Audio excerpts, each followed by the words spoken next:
একটা দেশ কল্পনা করুন যেটি মাত্র 8 সেকেন্ড ধরে টিকেছিল। হ্যাঁ, আপনি ঠিকই শুনেছেন, মাত্র 8 সেকেন্ড। আর এটি সবচেয়ে অদ্ভুত বিষয় নয়, আজ আমরা জানবো বিশ্বের সবচেয়ে কম সময় টিকে থাকা 3টি দেশের গল্প।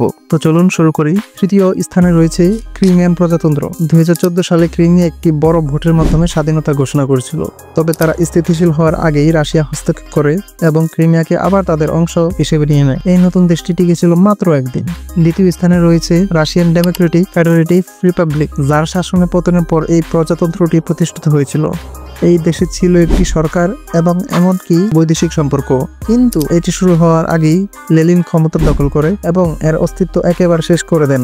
দেশটি টিকে ছিল মাত্র 6 ঘন্টা। তবে এগুলোর কোনোটি সবচেয়ে ক্ষণস্থায়ী দেশের মতো নয়। 2017 সালে কাতালোনিয়া এমন একটি দেশ, এখানকার নেতা একটি নতুন স্বাধীন রাষ্ট্রে ঘোষণা দেন, কিন্তু মাত্র 8 সেকেন্ড পরেই বৃহত্তর জাতির সাথে আলোচনা করার জন্য ঘোষণাটি স্থগিত করেন।